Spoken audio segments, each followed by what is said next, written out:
I never thought simply opening my dad's old Bible would ruin my childhood. But that hidden letter changed everything I believed. My name is Sarah. I grew up as the daughter of a preacher's kid. Every Sunday, I sat in the front pew, singing hymns, smiling like the perfect church girl everyone thought I was. People said our family was blessed, that we were an example of love, faith, and unity. And for a long time, I believed that too. Dad was gentle. The kind of man who would pray with me every night before bed. Mom, she was different. She was strict, distant, sometimes cold. I used to tell myself she just loved me in her own way. But deep down, I always wondered why her eyes softened for everyone else, except me. Then one afternoon, after Dad passed away, I was packing his things. His Bible sat on his desk, old, heavy, with worn-out pages and little notes scribbled in the margins. I picked it up, thinking it would bring comfort.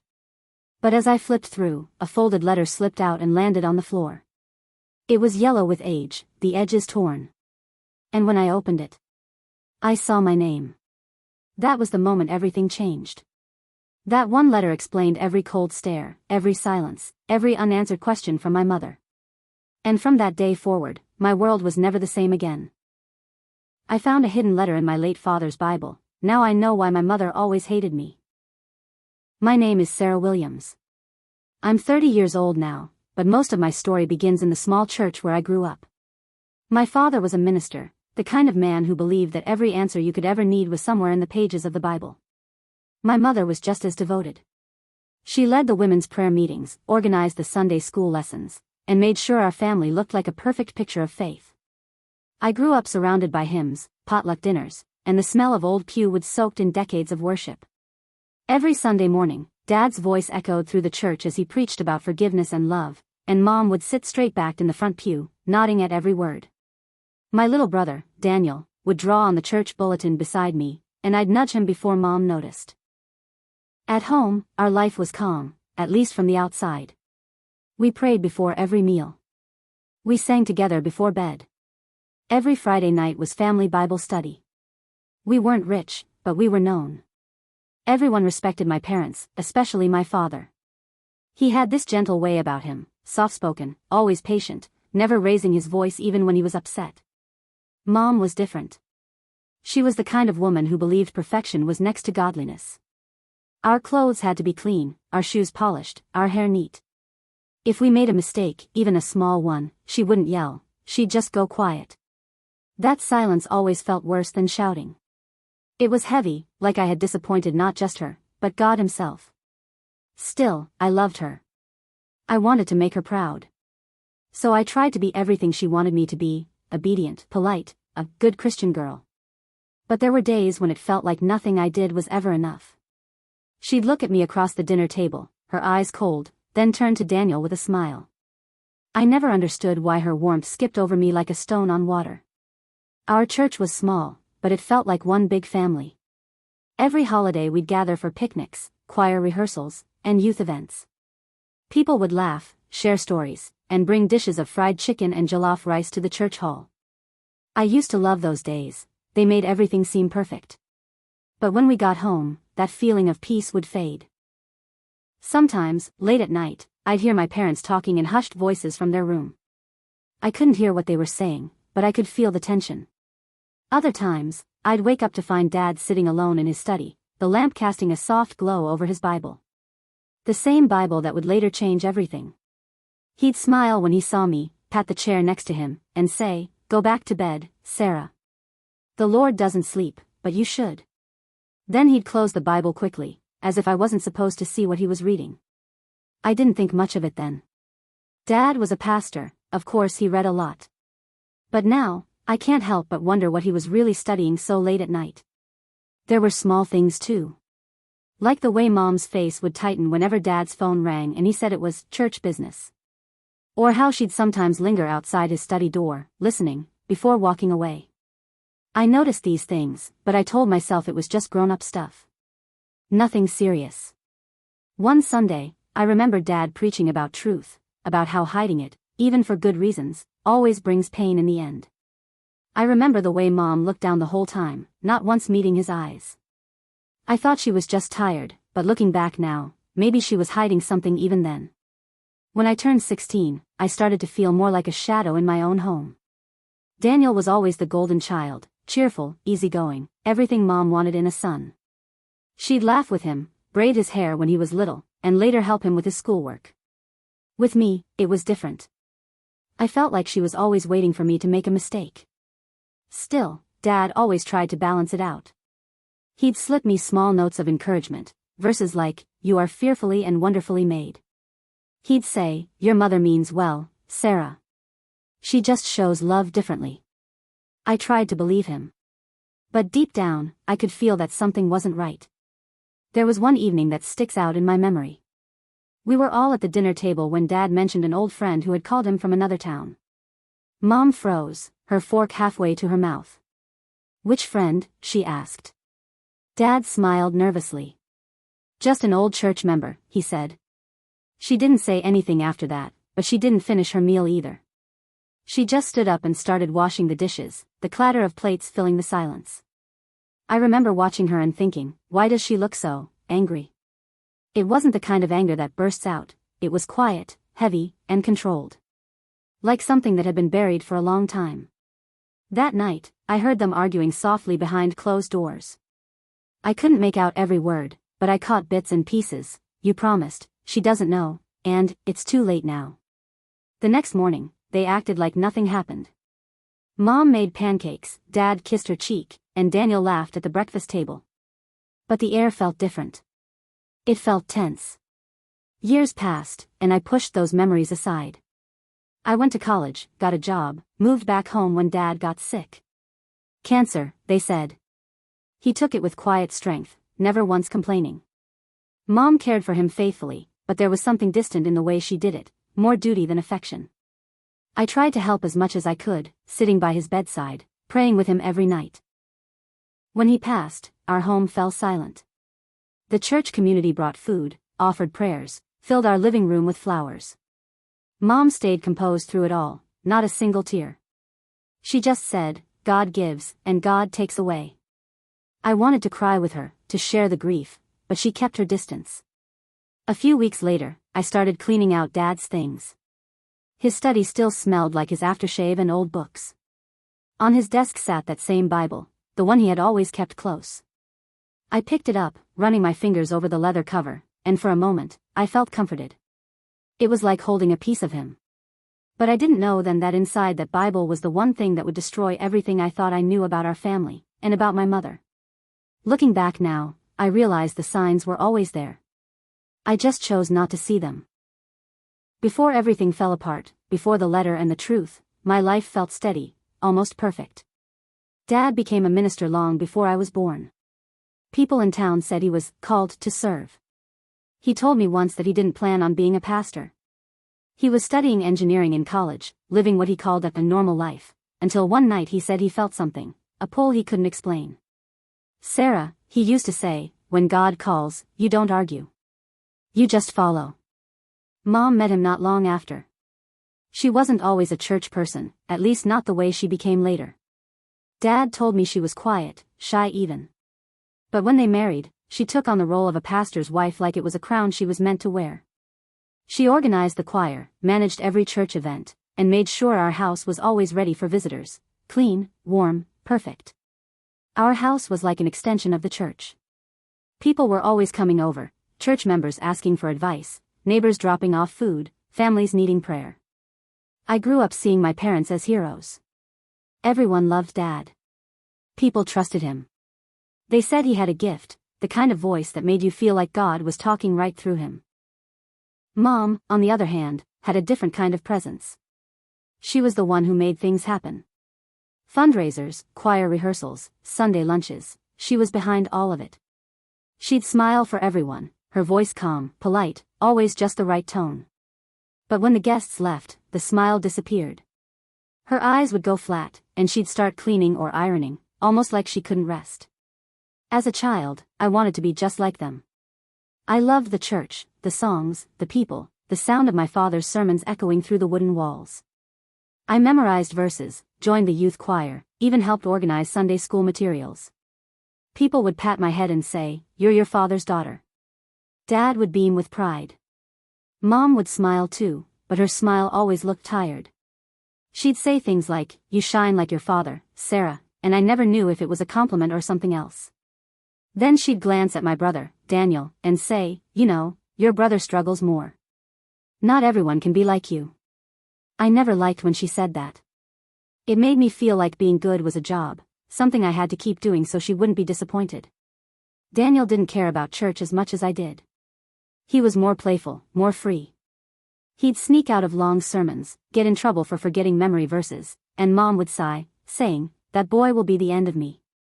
But when he made her laugh, which he did often, she'd ruffle his hair and say, "You're your father's heart." I used to wonder what that made me. Even so, I tried to stay close to her. After youth group, she'd pick me up in the church van, the smell of air freshener and her lavender perfume filling the air. "Thanks for picking me up after youth group, Mom," I'd say. "Of course, sweetheart," she'd reply. "You're our bright star." She'd smile for a second, then her face would soften into something distant. Once, I asked, "Why don't we ever talk about what happened before Dad became a minister?" She laughed, a short, uneasy laugh. "Oh, you know me," she said. "Boring story." I remember wanting to ask more, but the way her fingers tightened on the steering wheel made me stop. As I got older, I noticed little things. People at church sometimes asked questions that made Mom uncomfortable. "You and the Reverend make such a lovely couple," they'd say. "Where did you two meet again?" Mom would answer quickly, "At a conference, a church meeting long ago." Dad would nod, smiling, his hand resting on hers. But her smile always looked rehearsed. There were other small moments too. Like the time one of the older church ladies mentioned an old friend of Dad's, a woman named Grace. I saw Mom's face change instantly. She smiled tightly and said, "Oh, we don't talk about the past much." The lady chuckled awkwardly, and I remember thinking, why does Mom hate talking about the past so much? But I brushed it off. I told myself, they're just busy with church. Everyone in our family had a role to play. Dad was the preacher. Mom was the organizer. I was the good daughter. Daniel was the carefree one. We fit into a perfect little box that everyone admired. Except, sometimes, it didn't feel so perfect. There were nights when I'd find Mom sitting in the living room after everyone had gone to bed, the light from the lamp soft on her face. She'd stare at an old photo, one of her and Dad when they were young. Once, I sat beside her and asked, "What were you thinking about?" She didn't look at me. "Nothing important," she said quietly. Then she got up and went to bed. Sometimes, I'd walk into Dad's study and find him reading his Bible, writing notes in the margins. The Bible always looked worn, the pages thin and folded from years of use. He never let anyone else touch it. When I was little, I once tried to flip through it, but he gently took it from me. "Careful, Sarah," he said with a smile. "This one's special." I thought he just meant it was old. I had no idea how special it really was, or what it hid. Mom and Dad never fought in front of us.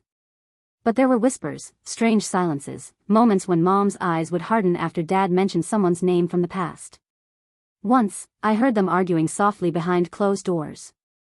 I couldn't make out everything, but I remember hearing Mom say, "You should have burned it," and Dad replying, "It's not mine to destroy." When I asked about it the next morning, Dad just smiled and said, "Adults argue sometimes, Sarah. Don't worry about it." So I didn't. I told myself that every family had secrets, little things not worth digging into. Years later, when Dad got sick, our house changed. The laughter faded, replaced by quiet prayers and the hum of hospital machines. Mom became even more guarded. She'd care for him every day, but her eyes looked tired, heavy, like she was carrying something too big for her to say. Even at the hospital, Dad kept that same Bible close to him. He'd rest his hand on it like it gave him peace. When he passed, the Bible stayed on his bedside table. I remember holding it after the funeral, feeling its weight. I didn't open it then. I just pressed it to my chest and whispered, "Goodbye, Dad." After that, life slowed down. Mom moved like a shadow in her own house, and I tried to keep busy helping with church work. People came to visit, to pray, to bring food. They'd say things like, "Your father was such a blessing," and "Your mother is so strong." She'd nod, thank them, and then disappear into her room. I told myself she just needed time to grieve. I didn't realize grief wasn't what was haunting her. It was something older, something buried. And then came the day that changed everything, the day I opened Dad's Bible and found the letter. I remember that day like it just happened. It was quiet. Too quiet. The kind of silence that feels heavy, like the air itself is holding its breath. My father had been gone for a few months. It still didn't feel real. Sometimes I caught myself expecting to hear his voice call from the kitchen, or the sound of him humming a hymn as he walked down the hall. But he wasn't there. Just the stillness, and the way my mother kept herself busy, too busy, like she was afraid of what would happen if she ever stopped moving. We were cleaning out Dad's study that day. It was time, Mom said. We can't keep his things sitting here forever, she told me. Her tone was flat, not mean, not kind, just empty.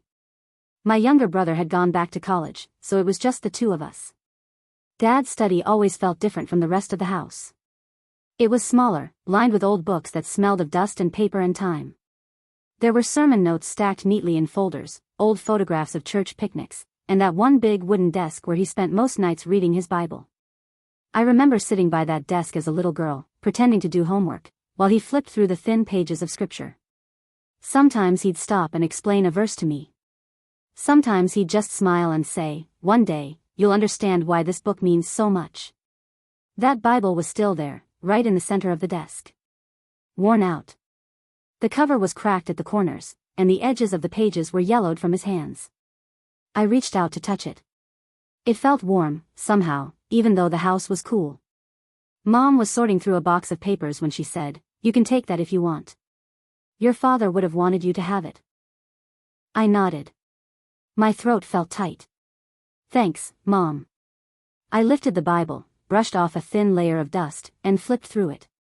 It was full of his notes, little scribbles in the margins, underlined verses, even some sermon outlines tucked between the pages. I smiled a little. It felt like hearing his voice again. Then I noticed something. Right in the middle, near the Book of Psalms, there was a small bulge, something tucked deeper inside the binding. At first, I thought it was just another note. But when I turned the pages carefully, a folded piece of paper slipped out and fell onto the desk. It was old. The paper was yellow, creased, and soft at the edges. My name was written on the outside in my father's handwriting. My full name. For a moment, I just stared at it. My hand started to shake. I could hear my heartbeat in my ears. "Mom?" I said softly. She answered without looking up. "There's a letter here, from Dad." She froze. Her hand, which had been picking through some papers, stopped midair. "What letter?" she asked, her voice too calm. I don't know," I said. "It has my name on it." "Maybe it's just something he wrote for a sermon," she said quickly. "You know your father loved to write." But her eyes didn't meet mine. She was staring at the floor. I sat down, took a deep breath, and opened the letter. The handwriting was his. Careful. Neat. Familiar. At first, I smiled. Just seeing his words again made my chest ache. But then I started reading. "My dearest daughter. There are things you don't know. Things I thought I could carry with me forever. But the Lord does not bless lies, even those told in love. Your mother and I made a choice many years ago, a bargain, of sorts, to protect you. I pray you will one day understand that it was done out of love. You were never meant to be hurt by it. I cannot take back what was hidden. But when the time comes, you deserve to know the truth about where you came from, and about the one we kept away." I stopped reading. My eyes blurred. The words didn't make sense. The one we kept away? What did that even mean? "Mom?" I whispered again. She still wouldn't look at me. "Put it away," she said softly. "Mom, what does this mean?" She stood up, suddenly. "It means your father loved you very much, and sometimes people make mistakes trying to protect what they love." I shook my head. This doesn't sound like a mistake. It sounds like a secret. Her hands trembled. "Please. Don't read anymore." But I already had. There was more at the bottom. "If she ever finds this letter, tell her to forgive me. Tell her the truth lies not in my words but in the name I left behind. She will know who it is when she sees it. Below that, there was an envelope. Tucked under the folded page. My name wasn't on that one. But I recognized the handwriting again, his. I picked it up slowly. My mother's face turned pale. Please, she said again, stepping closer. Don't. I could hear the tremor in her voice. I looked down at the envelope. The seal had already worn loose from age. My fingers hesitated, then pulled it open. There was a single sheet inside. And a name. A name I knew. It was the name of the woman I'd always called Aunt Ruth. My mother's older sister. I felt dizzy. Mom, I said. Why is Aunt Ruth's name in Dad's letter? What does this mean? She stared at me. Her mouth opened, but no words came out. Then she sat down slowly, like her legs couldn't hold her anymore. Tears filled her eyes, but she wiped them quickly. You weren't supposed to find that, she whispered. I felt my chest tighten. What does it mean, Mom? Tell me. Her face looked so tired. Older than I'd ever seen it. It means, she said softly, that everything you thought you knew about this family, about me, about your father, isn't what it seems. The room felt smaller suddenly. The air felt heavy again. I could hear the old wall clock ticking, the sound so loud it made me flinch. I wanted to say something, anything, but my throat wouldn't let me. I just stood there, holding that letter, feeling the weight of words I didn't yet understand. That night, I couldn't sleep. I lay awake, staring at the ceiling, thinking about every moment that had ever felt strange, every look my mother gave Dad when she thought I wasn't watching, every time someone mentioned Aunt Ruth and Mom changed the subject, every question about my childhood that never really got an answer. And suddenly, all those moments made sense. Or maybe they didn't. Not yet. But I knew one thing for sure, something was terribly wrong. The next morning, my mother wouldn't speak to me. She just moved through the house quietly, her eyes red from crying. The phone rang a few times. I saw her answer once, whisper something, and hang up quickly when she saw me watching. Later that evening, the phone rang again. I picked it up before she could. It was Pastor James, Dad's old co-pastor. He sounded nervous. Your mother told me you found something in your father's Bible, he said carefully. Listen to me, child, some truths can do more harm than good. Maybe it's best to leave the past buried. That's when I knew this wasn't just a family matter. It was something deeper. Something people didn't want me to find out. And when I turned around, I saw my mother standing behind me, pale and silent. Her eyes met mine. For the first time, I saw fear in them. And I knew then, everything was about to change. When I opened the envelope, I saw the name of the woman I always thought was my aunt. My mother's face changed. And I knew everything had changed. The days after finding that letter felt like living in someone else's life. Everything looked the same house, the same furniture, the same photos on the wall, but it all felt wrong. The air was heavy. My mother barely spoke. When she did, her words were short, clipped, and shaky. I kept replaying my father's words in my head. The one we hid. What did he mean by that? Was he talking about me? Or someone else? And why was Aunt Ruth's name in there? By the third day, I couldn't hold it in anymore. I walked into the kitchen where Mom was making tea. We need to talk, I said. She didn't look up. About what? You know what. She took a deep breath. Sweetheart, please. No, I cut in. My voice was louder than I meant it to be. You lied to me, Mom. You knew about that letter. You knew what Dad was hiding. Why didn't you tell me? She finally looked at me. Her eyes were red and tired. I did it because I loved you. I laughed a little, but it wasn't funny. You loved me? You hid my entire life from me. You don't understand, she said softly. Your father and I made a promise. We wanted to protect you. Protect me from what? She opened her mouth, but no words came out. She just turned away, staring out the kitchen window. From who, Mom? I asked again. My voice cracked. She didn't answer. That silence said more than any words could. The next day, I went to the church. I thought maybe someone there could help me make sense of it. Dad's old office was still the same, his books lined neatly, his chair pushed in, a photo of him shaking hands with the district pastor on the wall. But when I opened the door, I wasn't alone. Mrs. Coleman, my father's old secretary, was standing by the filing cabinet, holding a stack of folders. "Oh," she said, startled. "You shouldn't be here, dear." "I just needed to look around," I said. She hesitated, then sighed. "I was cleaning out some old files for the board. There's a lot of unfinished paperwork your father left behind." Something in her voice made me curious. "What kind of paperwork?" "Just church things," she said quickly. "Donations, fundraising ledgers, things like that." But her eyes didn't match her words. She looked nervous. "Mrs. Coleman," I said carefully, "did you know about my father's letter?" She froze. "Letter?" "The one I found in his Bible." Her hands shook. A few papers fell to the floor. "I think you should talk to your mother," she said quietly. "Please," I said. "Just tell me what's going on." She sighed, then lowered her voice. "Your father was a good man. But near the end, he became troubled. He withdrew large amounts from the church fund, said it was for a private matter. When I asked questions, he said it was for family. For the one he couldn't forget." My heart sank.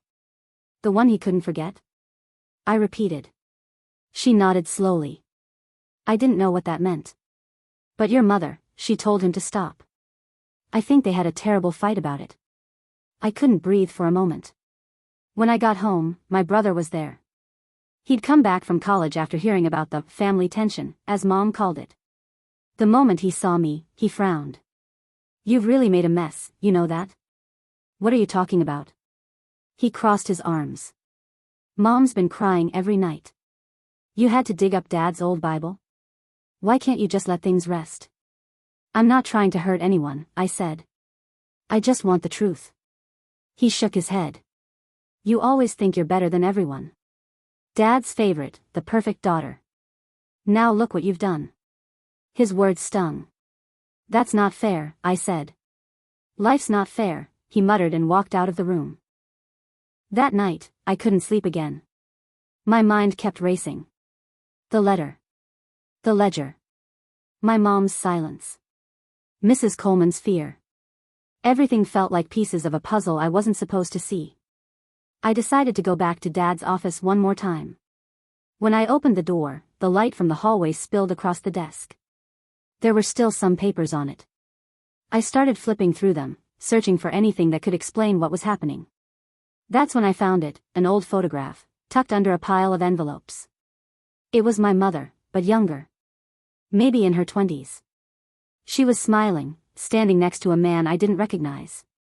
Not my father. They were holding hands. And behind them was a hospital. My stomach twisted. I turned the photo over. On the back, in faded ink, were the words, "Our first visit together, before the baby." My hands trembled. "The baby?" I whispered. I ran to my mom's room and held the photo out. "Who is this man?" She looked at it and went completely still. Then she sat down on the bed, covering her face with her hands. "Please," I said.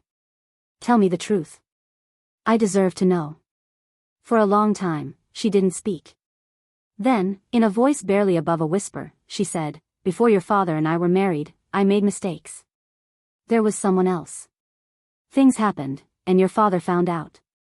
"So that letter," I said, my heart pounding, "it's about me, isn't it?" Tears rolled down her face. I didn't know what to do. I thought I'd lose everything. "But your father, he forgave me. He promised to raise you as his own. He loved you like you were his flesh and blood." I just stood there. Everything around me seemed to blur. "So, Aunt Ruth?" I asked quietly. "What does she have to do with this?" Mom hesitated. "She helped us. When you were born, we needed help, someone to make it official. She signed the papers." "What papers?" Her eyes filled with tears again. "Adoption papers." The room started spinning. "You're saying I'm not his daughter?" She reached for me, but I stepped back. You are his daughter, she said, crying harder now. He chose you. We both did. I shook my head. I couldn't listen anymore. I ran out of the room, out of the house, down the street. The cool night air hit my face, but it didn't calm me. I felt like my whole life had cracked open. Later that night, I came back home quietly. The lights were off, except for the kitchen. I heard voices, my mother's, soft and broken, and another one, deep, older. I stopped in the hallway and listened. She found the letter, Mom whispered. The other voice replied, I told you this would happen. The truth always comes out. It was Mr. Andrews, the church treasurer. She wasn't supposed to know, Mom said. Not like this. If she ever finds out the rest, he said in a low voice, it will destroy everything. My heart froze. The rest? I backed away slowly, careful not to make a sound. That night, I sat on my bed, staring at the photo again. My mother's words echoed in my head. Adoption papers. The one we hid. It will destroy everything. And for the first time in my life, I realized, this wasn't just about a hidden letter. It was about a truth so big, so deep, that everyone around me was willing to lie to keep it buried. And I wasn't sure I was ready for what came next. Late that night, I overheard Mom crying in the kitchen, and the church treasurer whispering to Aunt, if she ever finds out the truth, it will destroy everything. I remember that morning so clearly. The house was quiet, too quiet. Mom had gone to stay with Aunt Ruth for a few days, to clear her head, or at least that's what she told me. I couldn't sleep the whole night before. The words I overheard, if she ever finds out the truth, it will destroy everything, kept echoing in my mind like a broken song. I went back to my father's study. The Bible was still there on his desk, the same one where I found the letter. I sat down, opened it again, and traced the edge of the page where the letter had been tucked. I could almost imagine my father's hands, the same hands that baptized people, the same hands that held mine when I was little. And now, those same hands had written words that tore everything apart. I unfolded the letter again. I read it slowly this time, trying to make sense of every line. My dearest Ruth, thank you for keeping your promise. I could never have faced her without your help. She will never understand, but maybe one day our daughter will. I pray she forgives us both. I only did what I thought was right, to protect her and to protect the name of the church. My chest tightened. Our daughter? My hands began to shake. The letter wasn't about Mom, it was about Aunt Ruth. I read the rest.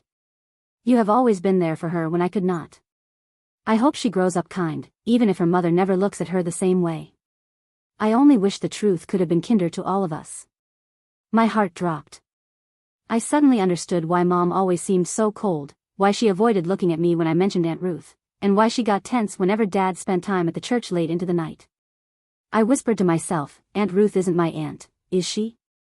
That thought alone made me feel dizzy. When Mom came back later that evening, she looked tired and smaller somehow. She didn't speak at first. She just stood at the doorway holding her purse. I know everything, I said quietly. She froze. What do you mean? I read the letter again.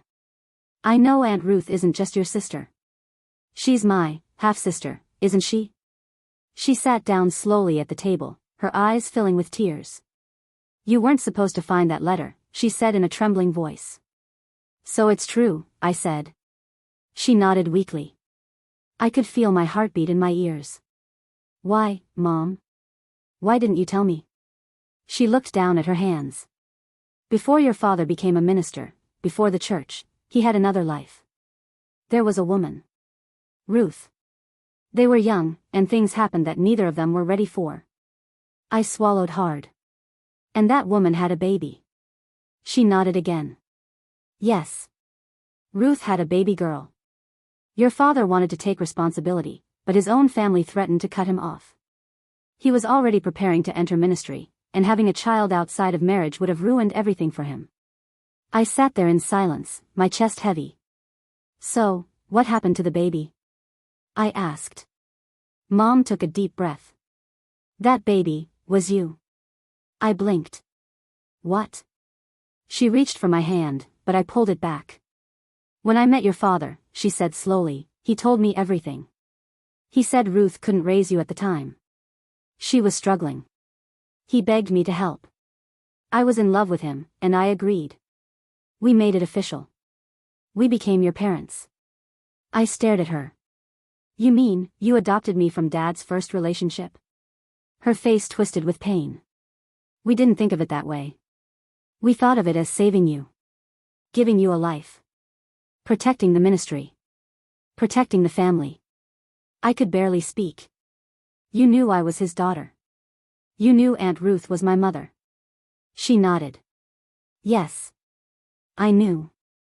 And I tried to love you like my own. I really did. But every time I looked at you, I saw her. I saw the woman who had a part of him before I did. Those words broke me. All the moments from my childhood came flooding back, her cold glances, the times she ignored my questions, the way she always seemed distant when Dad and I laughed together. Now I understood. She didn't hate me because of anything I did. She hated me because I reminded her of the woman my father once loved. I couldn't stay in the house. I walked out and went straight to Aunt Ruth's home. When she opened the door, she looked surprised. Sweetheart? What are you doing here? I stared at her. You knew, didn't you? Her face fell. Oh, child. Tell me the truth, I said, tears running down my face. She sighed deeply and motioned for me to come inside. I tried to tell your father it wasn't right to keep it from you. But he thought he was protecting you. He didn't want you to grow up with shame. Shame? I said bitterly. You mean the truth? She sat beside me on the couch. I was young. Scared. I couldn't take care of you. Your father loved you too much to let anyone else have you, so he turned to the only person who could help him, your stepmother. She agreed, but it changed her. It changed all of us. I wiped my face with my sleeve. So all these years, you were just pretending to be my aunt? I wasn't pretending, she said softly. I was trying to be close to you in the only way I could. I thought it was better this way. I looked at her, searching for anger, but all I saw was sadness. She looked older, smaller. Her eyes were full of guilt and love all at once. I wish someone had told me, I whispered. She nodded. We all do, sweetheart. But your father made us promise. He thought one day he would tell you himself. I guess he ran out of time. When I went home later, the house was dark again. Mom had gone to bed, but I sat in the living room staring at the family photo on the wall.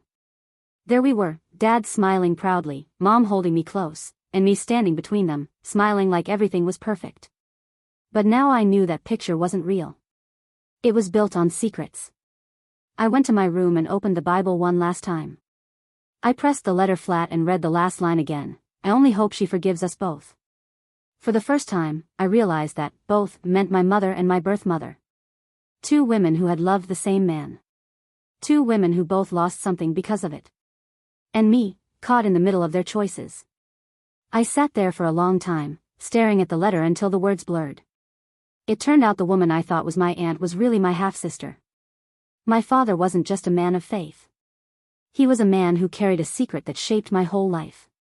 My mother wasn't just strict, she was broken, living every day with a reminder of the man she forgave but never truly forgot. And me? I was the secret they tried to protect, the proof of everything they wanted to hide. It turns out my parents weren't just hiding a letter. They were hiding a life. And now, I had to decide how to live with that truth. The next few days felt like a storm that would not stop. I could barely eat or sleep. Every sound in the house made me jump. Every silence felt too heavy. The letter sat on my nightstand, the paper already soft from how much I had held it. I wanted to burn it. I wanted to forget it. But I couldn't. Because it was the truth. That Sunday morning, everything finally came out. Mom didn't show up for church service. That was the first sign something was wrong. People began whispering. I sat in the back pew, feeling their eyes on me. The letter in my bag felt like it weighed 100 pounds. When the board meeting started after the service, I followed her in. I didn't even think, I just walked in holding the letter. Mom stood in front of everyone. Her hands were shaking. She looked smaller than I'd ever seen her. Please, she whispered, let me explain. The elders looked confused. My father's name was brought up again and again. People wanted to know what the letter meant, why it was hidden in his Bible, why there were secrets tied to the church funds and a child no one knew about. I remember standing up, my voice trembling but loud enough for all to hear. "You kept me from knowing who I was," I said. The room went quiet. I could hear the hum of the old ceiling fan. Mom looked at me with tears streaming down her face. "I did it because I loved you," she said. Her voice cracked. "I didn't want you to grow up feeling unwanted, or like a mistake. But you lied to me," I said again, my voice breaking this time. Then she fell to her knees. I didn't move. I couldn't. The pastor, Dad's old friend, tried to comfort her, but she pushed his hand away. "I just wanted a family," she sobbed. "I just wanted to keep it together." That's when the door opened, and everyone turned. Standing there was her, the woman from the letter. My half-sister. The one I had always known as Aunt Grace. She looked at me, her face hard, her jaw tight. "So you finally know," she said quietly. "You finally know who you really are." I wanted to speak, but my voice was gone. She turned to Mom. "You took my life away. You took my name. You took everything from me." Mom tried to reach for her, but she stepped back. "Don't," she said coldly. "Don't touch me." The room was so still. You could almost hear hearts breaking. My brother stood up from the corner, his eyes wide. "Is this true? All of it?" Mom nodded weakly. That was when he shouted, a sound filled with pain more than anger. "You lied to all of us." He grabbed his coat and walked out. The rest of the family followed him. Some in tears, some in silence. That night, no one slept. Mom stayed in her room. I heard her crying through the door. I wanted to go in, but I couldn't. I didn't know how to comfort her. I was still hurting too. 2 days later, she collapsed in the kitchen. The doctor said it was stress and exhaustion. She was admitted to the hospital. Seeing her lying there with tubes and wires broke something inside me. She looked fragile, like the woman who had carried so many secrets finally couldn't carry them anymore. Dad's old co-pastor called to check in, but he didn't come by. He said he was taking a break from the ministry, that the church needed time to heal. But I knew what that really meant. He was stepping away. The truth had touched too many people. A week later, my half-sister came to the house. She didn't come inside. She stood at the door with her bag packed. "I'm leaving town," she said. "I can't be here anymore." I asked her quietly, "Where will you go?" She shrugged. "Somewhere no one knows me. Somewhere I can start over." I wanted to hug her. To tell her I was sorry for something I didn't do. But before I could, she turned and walked away. That night, I sat in my room, the same room I'd had since I was little. The walls still had the same faded posters. The cross still hung above my bed. But it didn't feel like home anymore.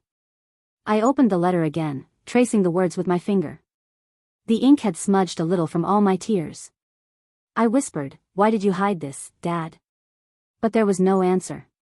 Just the soft hum of the night outside. For days, I couldn't step into the church. Every time I walked by, I saw faces staring, whispering. Some pitied me, others judged. I didn't know which was worse.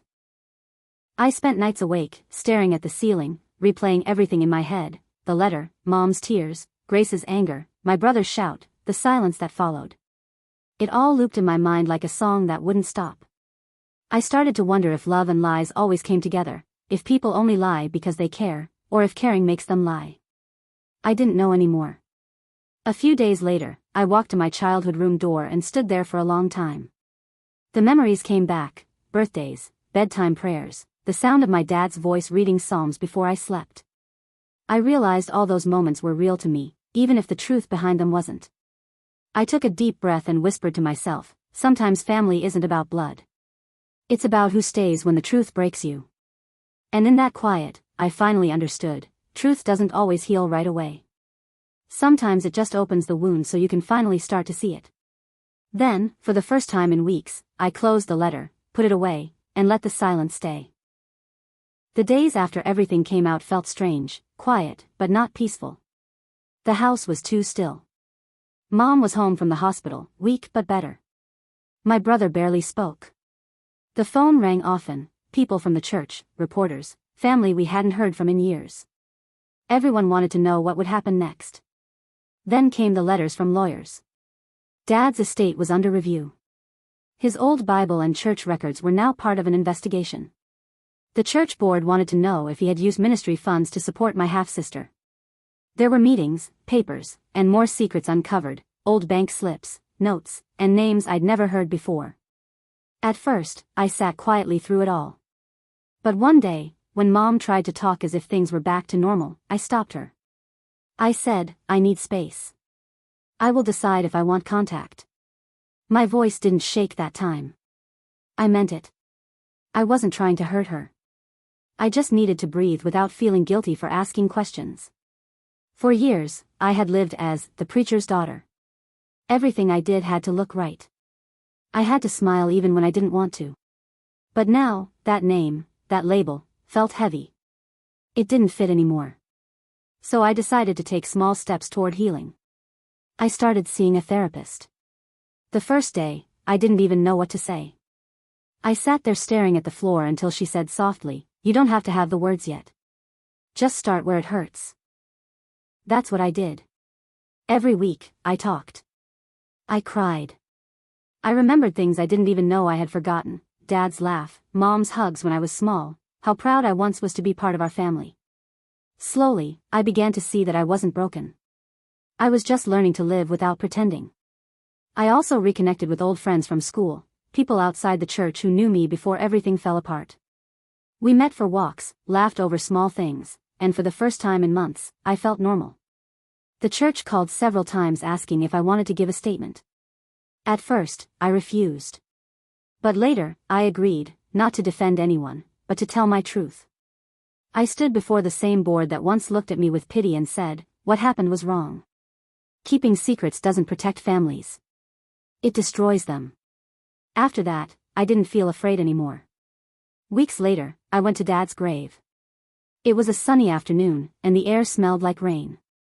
I carried his old Bible and the letter that had changed my life. I sat beside the grave for a long time before speaking. "Dad," I said softly, "I found the truth. It hurt. It broke me for a while. But I forgive you. Not because I understand, I don't think I ever will, but because I need to move forward." I placed the letter beside his Bible and let the wind take the edges. It fluttered once, then lay still.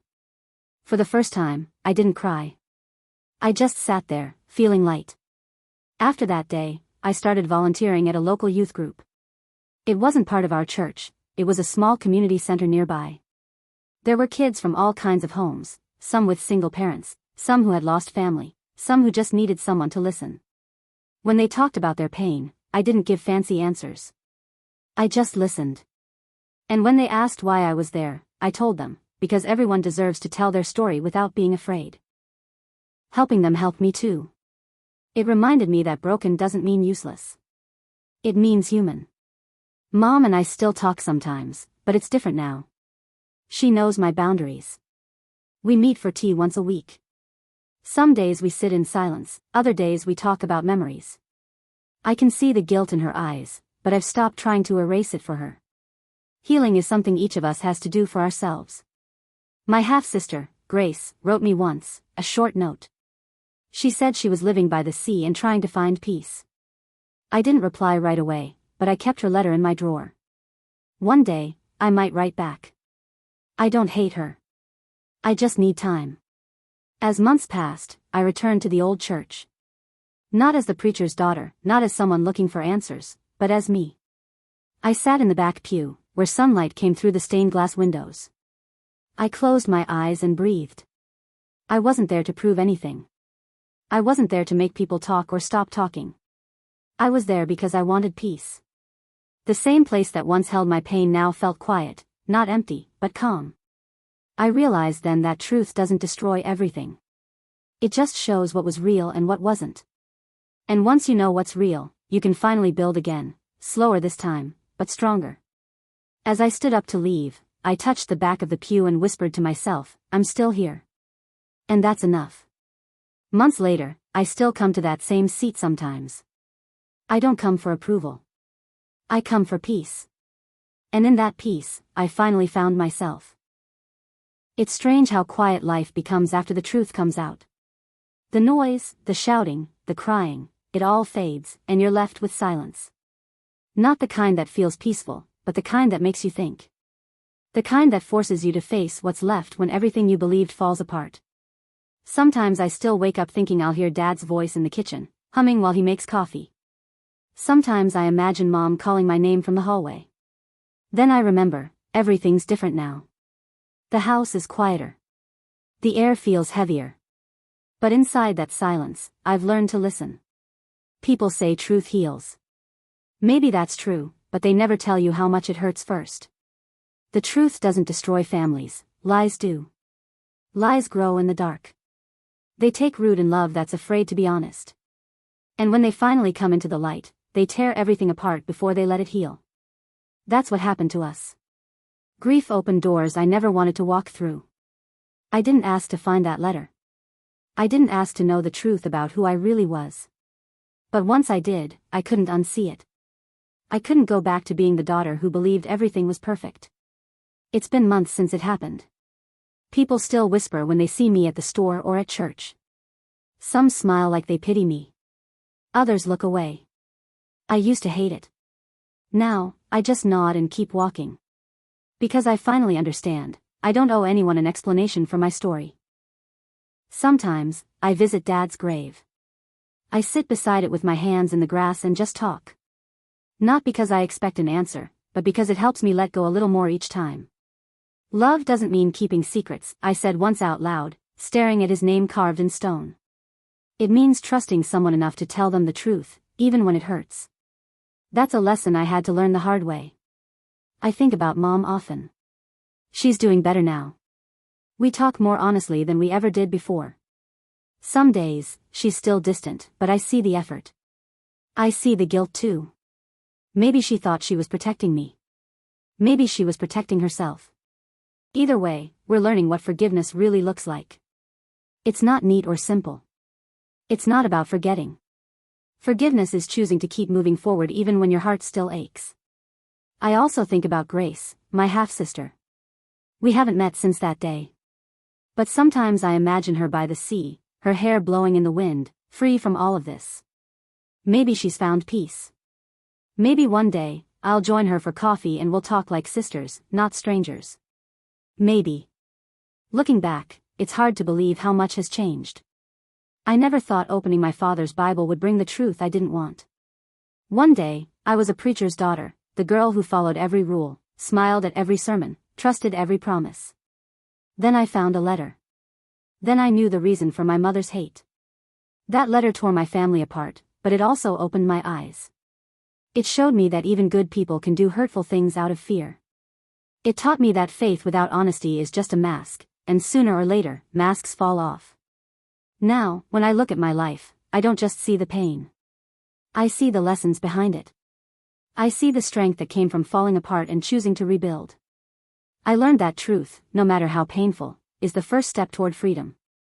I also learned that family isn't always about who shares your blood. It's about who chooses to stay when the truth breaks everything open. My friends who stood by me, my therapist who listened without judgment, the kids at the youth group who trusted me with their stories, they became my new kind of family. If I've learned anything, it's that you deserve to know. You deserve to ask. And you deserve to walk away if the answers aren't yours. Because pretending everything's fine only keeps you trapped in a life that isn't real. Sometimes people tell me I'm brave for speaking out. But I don't feel brave. I just feel honest. And maybe that's enough. There are nights I still lie awake thinking about how things could have been different. What if Dad had told the truth sooner? What if Mom had trusted me enough to explain? What if I never found that letter? But then I remind myself, maybe it had to happen this way. Maybe I had to break to understand what real love and truth feel like. I've stopped asking, why? I've started asking, what now? Now, I wake up, take a deep breath, and live each day a little lighter. I still go to church sometimes. I sit in the back pew, not because I want people to see me, but because I like the sunlight through the stained glass. It reminds me that light can pass through broken pieces and still make something beautiful. And maybe that's what I am now, broken, but still letting light through. So next time you look at the family you trust, ask yourself, what are they keeping from you that you don't even know to ask? Secrets don't stay buried forever. And when they rise, they can either destroy you, or free you. It all depends on what you choose to do next. If you were in my place, would you forgive your family, or walk away forever?